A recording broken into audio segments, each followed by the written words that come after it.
Welcome to the Key of Imagination. This week we're going to be looking at the Twilight Zone episode, People Are Alike All Over.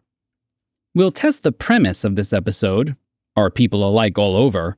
We'll dive into whether or not Sam should have seen the signs of what was to come. And I'll reveal to you my moment of awe. So, grab your keys and let's open up this door to the fifth dimension.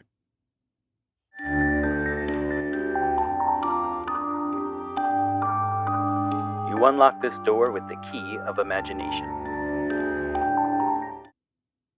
Two men staring at a spaceship that is about to carry them to new worlds. One of them, Markison, is excited about the prospects of meeting a new version of people. The other, Sam Conrad, in fear of, meeting a new version of people. But for Markison, there's no need to fear, because he believes that people are alike all over, with hope, care, and a thoughtful sensibility. When the spaceship crashes, leaving only Sam alive to greet the Martians waiting outside, his fears are quickly assuaged by the gentle hands and warm welcomes of the local people. When the Martians build a beautiful home, complete with all of the trimmings an Earthling could possibly want. Well, things seem to be just about perfect for Sam. That is until something strange comes to his mind. No windows anywhere in the house. And when he tries to open the door to leave, he finds all of them shut and bolted somehow from the outside. As a large bay window slowly opens before him, Sam begins to realize the truth. He's not a guest. He's an exhibit. Earth creature in his native habitat, the sign outside of the bars reads, and Sam is left with the words of Markison ringing in his ears. People are alike all over. People Are Alike All Over is directed by Mitchell Leeson.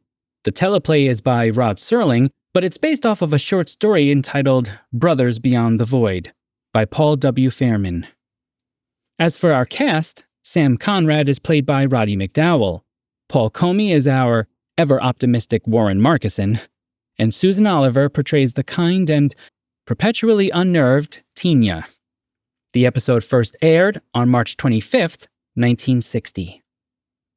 In Martin Grams Jr.'s Unlocking the Door, he notes that the exterior of the Martian landscape was actually the huge painted cyclorama of the desert landscape of Altair 4, which was originally created for Forbidden Planet and took up an entire soundstage at MGM. You know, there are a bunch of these kind of shared resources between the Twilight Zone and Forbidden Planet, and they're always really fun to see. I'll note one other thing as well. According to Grams Jr.'s research, veteran actor Roddy McDowell was quite a joy to work with for everyone. He got along really well with both Paul Comey and Susan Oliver. Again, this is always something that I just love to read about. So, tip of the hat to you, Mr. McDowell. As for my initial thoughts, I both like this one and don't. I do think it's a clever premise, but boy, is it cynical. Now, that doesn't make it bad, by the way. It just makes it a little difficult to stomach. This is one of those rare episodes that I actually think would have been a dynamite hour-long episode if it were in Season 4. I think some extra interactions between Sam and Tina would have been interesting, and more exploration of the world and its people would have made the ending even more disturbing. But no doubt, it's a solid episode. Question 1. How realistic is the premise that such people would be alike all over? This is essentially the primary question throughout the episode, and of course what makes it Twilight Zone-esque is that Markison uses it as a form of hope, as reassurance that the good in Earthlings is innate within a human-like species.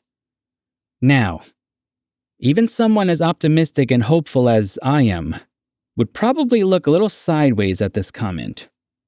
We value moments when we see great acts of kindness and goodness in humanity, because I think we know that there is a kind of natural pull towards selfishness and competition. It's my belief that we have to work hard to be good, to create good. But that makes it all the more wonderful when we witness it happening. Now, before we can really dive into the premise and answer our question honestly, we somewhat have to establish parameters for what we mean by the question. When we ask if something is alike, we're setting up a comparison of traits. But which traits are we comparing? The physical, the psychological, the emotional? I think all three of these play somewhat of a role here in our question, and therefore are worth considering. So let's dive in. The first trait I want to introduce is the physical part and the role that this plays. The Martians have 2 arms, 2 eyes, 2 legs, and torsos. They fit what we would consider to be the basic schema of a human being. When we extend this a bit further, however, it starts to get interesting. One of the questions that I originally had with this episode is whether or not their appearance is a hypnotic illusion. Remember, they're able to recreate Sam's house from his own memory. A fair question then becomes, are they doing the same thing here with themselves? Well, maybe. I think the biggest pushback to this answer is how they're dressed. They all essentially dress like Romans on a Thursday evening at the Colosseum. I obviously have no idea how Romans dressed on Thursdays in the Colosseum. So if you are a specialist in the area of Roman dressings, I'm sorry. Would Sam's mind tell the Martians that this is how people on Earth dress? Probably not. So it seems more likely that this is actually how the Martians look, which means that we would already have a sense of their potential physical advantages and limitations. Let's hold that for now and turn to the psychological. The most obvious difference between the Martians and us is their neurological capabilities. They're able to read minds and tap into our brains enough that they can actually see our thoughts. But even more disturbing than that, they're able to tap into the recesses of our minds and construct a reality out of what we're not even thinking. Did you catch that in the episode? When Sam asks them how they could build such a perfect replica of the home, one of the Martians responds, "From your mind. You think very clearly, Mr. Conrad. Very clearly indeed." It's not likely that Sam was randomly thinking about houses, so the Martians were able to infiltrate our brains in a way that even goes beyond the usual sci-fi tropes of reading a person's surface-level state of consciousness. That's unnerving. With that kind of power, it would seem to me that it would alter the relationship between the mental and the physical, and even our relationship to reality itself. Reality would simply become what is being represented as much as what it actually is. Does that make sense? I hope so. We'll also note that the people are not really particularly physically strong. They still need multiple Martians to carry out Marcusson from the ship. So there is clearly no need for them to become any stronger than the human physical form already calls for. The last thing I'll say about this connection between mind and matter is that it seems like it would essentially even everyone out in terms of status. What would be the need for bullying when everyone can pretty much produce whatever they want seemingly overnight? And that takes us to the final trait of comparison, and in my opinion, the most important one for us to dissect: the emotional. Of course, one of the main sources of species pride, and at times problems, is the emotional side of being a human. Now, for as many problems as emotions can bring for us, they also provide us with a sense of meaning. When we say I love someone, we're expressing a meaningful engagement to go along with a chemical and emotional feeling. You can put that on a Hallmark card and make it play More Than a Feeling by Boston and sell it for $5 a pop. Right from the beginning, we know that this episode is about emotion, because one of the very first conversations that we witness between Sam and Marcusson is about what? Fear. Sam asks, "Marcusson, are you afraid?" This, of course, foreshadows multiple moments throughout the episode when the Martians constantly tell Sam to not be afraid. It also connects with one of the final moments that we see of the Martians. They recoil in fear when Sam steps toward them in the enclosure. This is basically the most emotion that we see in the Martians. Well, except for Tina. She represents that outlier of goodness. But I could also see why she would be a problem to them, given that the Martians don't seem to value emotions with their intellectual superiority. What would be the point of valuing empathy and sympathy when everyone is essentially the same? What's the point of humility and gratitude? One of the things that I noticed on my second watch of the episode is how grateful and humble Sam actually is to the Martians. Yes, his initial instinct is to emerge with a gun in hand, but once he realizes he's safe, he's nothing but the perfect guest. Why? Because as different as we are as a people on Earth, I still believe that we share values. Those being that there is suffering in the world, that people are flawed but worthy of redemption, that kindness can be a power that can overcome the hardest of hearts. When we put all of this together, I think we can finally answer our question. Are people alike all over? Well, on Earth, as I said, I think we have emotional concepts that bind us together, universal feelings that allow us to connect with each other. When it comes to extraterrestrials, it will solely depend on what they value emotionally. Writing for this episode made me think about how it connects with two other episodes, one that we've already discussed and one that we have not yet discussed. In Third from the Sun, Sturka takes his family and friends to another planet where they come in contact with entities that are similar to them. It just so happens that those extraterrestrials are actually us. But we value similar emotions, so we know that they will likely be just fine on Earth.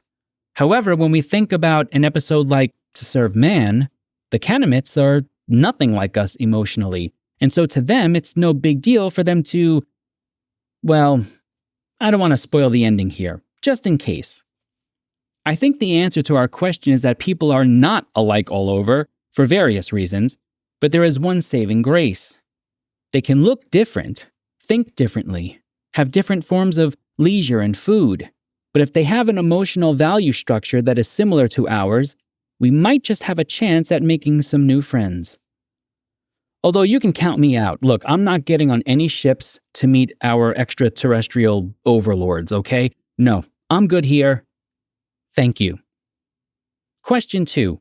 Were there signs from the Martians that Conrad should have picked up on? The second question of our episode is usually when I try to have a little fun, and we can get a bit more speculatory about things. Now, I'm not trying to paint Sam in a bad light here. He has been through a terrible ordeal, and I'm sure his reaction of just kinda going with the flow is probably how many would react. But when we look back on this and use our superhero powers of hindsight, can we develop a picture that would lead us toward enough skepticism that we could almost tell what was about to happen? Let's talk about the obvious for a moment. Tina. Poor thing. Tina was not really built for deception. There are numerous times throughout the episode where she exhibits signs that something is going on. I think one of the more subtle but impactful ones actually takes place on the spaceship.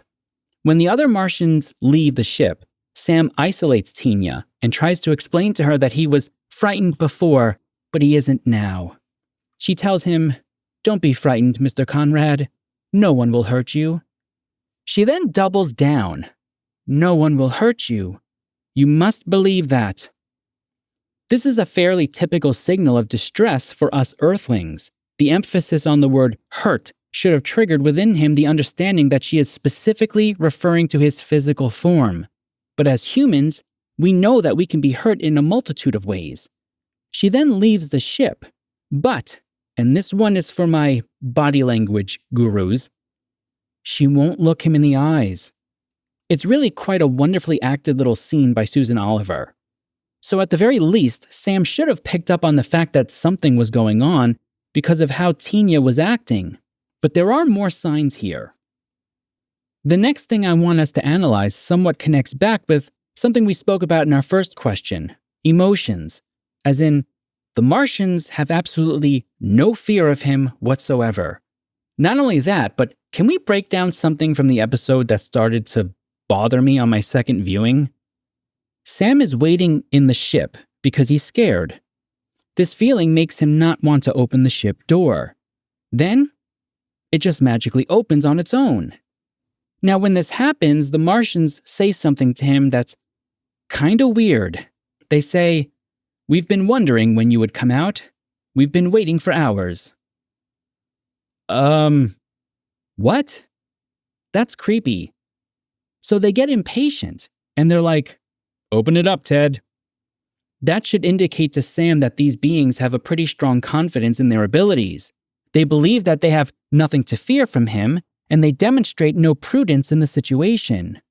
Look, for all of the problems that we exhibit as a species, I think we probably would at least be somewhat cautious enough to wait for the beings to come out on their own. Am I wrong here? Let me know in the comments or an email if you disagree about our level of cosmological patience.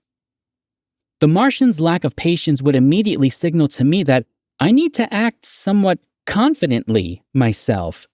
I wouldn't want them to be so sure of their decisions that they were comfortable with just bossing me around and making decisions around me, which, by the way, is essentially how Sam ends up somewhat stuck in that house. He's so trusting that they know that they can just leave him there and he'll stay. Is there something to be said here for being a bit stubborn and testing boundaries? Well, maybe. The last thing that I want to point out is this whole hypnosis thing. Sam is essentially blind to what is really happening around him. It's like he doesn't understand. When they say that he's speaking their language through a kind of hypnosis, that should have signaled to him that they can manipulate the psychological reality of things. That would freak me out. But it would also let me know that I would have to guard my thoughts as much as possible and recognize that they have powers that go way beyond advancements in technology. I would start to cozy up to Tina and see how it works. I might even try to pretend like I'm really afraid again in order to get them to admit some information to help calm me down, like a child. Yes, in that situation, I am not above throwing a tantrum like a 3-year-old. Recognizing that my very reality might be nothing more than a hypnotic projection might have been enough for me or any of us to recognize that there were no windows in the house, no connection to the outside world. This is where I'll speak really highly of my wife's perception. She's one of those people who is quite sensitive to when there are no windows in a room. She loves light and being able to see outside, even at night. She would have probably been the first to notice this. Yeah, definitely before I would have. Okay, we've had our fun here, and I want to again emphasize that I'm not really necessarily blaming Sam. However, when we break some of these down, I do think it's possible that for at least some people, maybe even some of you out there, it's possible that someone could have seen his entrapment coming. If I'm being my most honest, I think I'm probably about 60-40 on it. I definitely would have picked up on Tina's body language. I would have really been annoyed by the whole hypnosis thing. But I can't say that I would have figured out that there were no windows in the house. So I think I would have at least been worried about the whole thing. How about you? Question 3. What are your moments of awe? My moment of awe has to do with a bit of cynicism winning out here. As we already discussed, the Twilight Zone part of this episode is the ironic joke that Markison is correct. People are alike all over. But that's referring to the negative aspects of humanity. The greed, the jealousy, the carelessness over another life. But you know what? Markison is not wrong in his assertions about the good either. I do believe that we want to see good things happen to others. But we're so taken up by the ways of the world, I'm not sure we even know what that means or looks like anymore. There was a time early on in the craze when my wife and I would watch American Idol, as in the singing show. And something I'll never forget. The British judge, Simon Cowell, had just informed a woman that she was accepted to the next round. And the woman went crazy with joy. In fact, her whole family jumped into the room with her and went crazy with her. And you know what Cowell said? He said something that he loves about Americans is the way we get genuinely happy for the achievements of others. I thought to myself, what a wonderful thing to hear someone say about one's countrymen. My moment of awe is the reality that, yes, the human species has perpetrated great atrocities on each other. But I think we do love seeing someone besides ourselves experience a nice bit of joy. And not just Americans, of course. As for my rating, I give this one a middle tier. The concept is okay, not the strongest, certainly, but it does hit upon a theme that rings true to us, of course. I enjoy watching it when it comes on during a marathon, but it won't spark a run for me, so it doesn't quite make it into top tier or even middle top tier. Next time, we'll be taking a look at execution, and here are your questions to consider when watching. Question 1. What does this episode want to say about evil? Question 2. What is the difference or line between vengeance and justice? And question 3. What are your moments of awe? Well, I for one am glad that people are alike all over. All of you out there are from all over the place, and you produce some of the most thoughtful and insightful comments that I've seen on YouTube. So, score 1 for the good guys. Does that line work here? I don't know, but I'm sticking with it. Now, I've got some announcements and shout-outs, and the first shout-out actually goes to all of you. When I went to Serling Fest, I met a really interesting person, and we started talking about things, and I mentioned that I had a show, and I said that, yeah, I primarily have it on YouTube, but I also have it on Spotify and other, places as well. And he looked at me and he said, YouTube, oof, that's rough. People are pretty nasty over there. And you know what? I pushed back because I could. I told him that actually I've got a great community of people because we've kind of built this community together. It's not just me. All of you, the way you do your comments and the way you even give constructive criticism, you're fantastic out there. And so we're actually building something that's pretty special and something that I hope that in other communities elsewhere, it kind of shows that you can build these kind of really great communities where people just want to talk about interesting things and special topics. So shout out to all of you. Anthony over at Fever Dreamland Theater commented the following on my A World of Difference episode. So this was a Matheson episode. Very interesting. I feel like it covered some of the ground Serling tended to explore, such as alcoholism, questioning reality, and the need to escape from your own life. Wonderful review, Joe, and your Serling impersonation is perfect, man. Keep at it. First things first, if you have not gone over to Anthony's Fever Dreamland Theater channel and checked it out, it's fantastic.